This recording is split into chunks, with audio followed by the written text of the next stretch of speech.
Welcome back to Car Coach Reports. I'm Paul Fix, and this is the 2023 Nissan Z Performance spec. Now, we've already driven the Proto Z spec, and you can go check out that review right here. But for this one, we're just gonna go on a quick drive, so come on.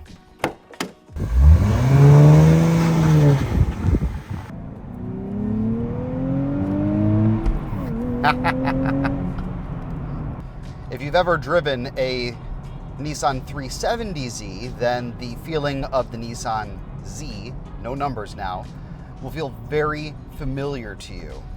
That being said, there's actually a lot of little leftovers from the 370Z that have made their way into the Z that I think are interesting, including the body shape, generally the body shape, the door cards, the position of the things on the dash, the center console is generally the same, but everything's improved in ways that really do matter for the driving experience, for the comfort, for the performance.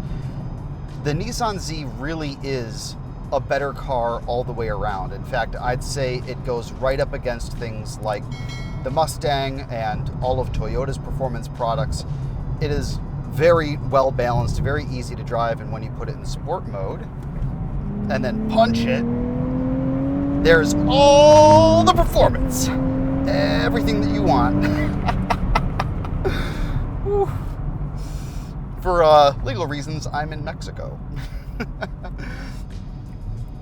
So, one of the biggest differences between the 370Z and the Z that I feel like I have to point out is the 370Z very much likes to drive at full throttle all the time, and it does not like putt-putting around town in traffic and, driving cautiously.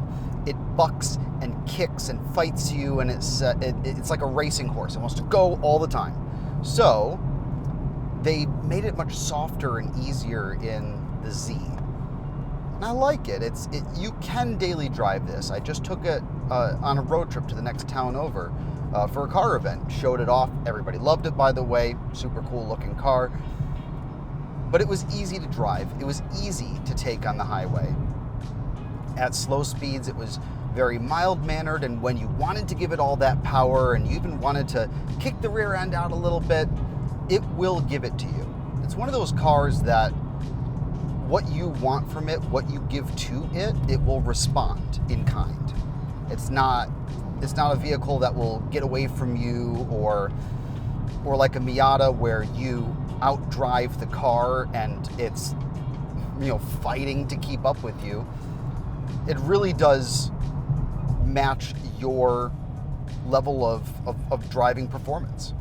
Now, all of these improvements to comfort and performance, you also need to have a really good interior, and they've improved it in ways that I think are meaningful. The angled display, getting rid of the weird flip-up diddly-do. This angled display is really nice, easy to use. The built-in system is not the best. Unfortunately, it's laggy, it's slow, it's kind of strange how it's laid out. But once you plug in Apple CarPlay, it is bang on. Perfect, snappy, and most people will plug in their Apple or their Android device anyway, so it's not really something to worry about. All the controls are easy to get to, easy to understand. The center screen is easy to use, plus you can customize it depending on what you like. Unless you like this new mode here, not a fan. The enhanced dials, I think, are very strange to look at. It's kind of hard to understand the shifting of the dial, because that's not how our brains are trained to work when it comes to looking at speedometers and tachometers. We really want to see a dial or a number at minimum. And just seeing a number with this weird rotating thing, very cool, very futuristic, something you'd see out of like Cyberpunk, but not good for daily driving, for looking and quickly understanding what your speed is and what your engine speed is. The real dials up here on the dash are awesome. I love it. It's all part of the feel, and that's what you want out of a car like the Z.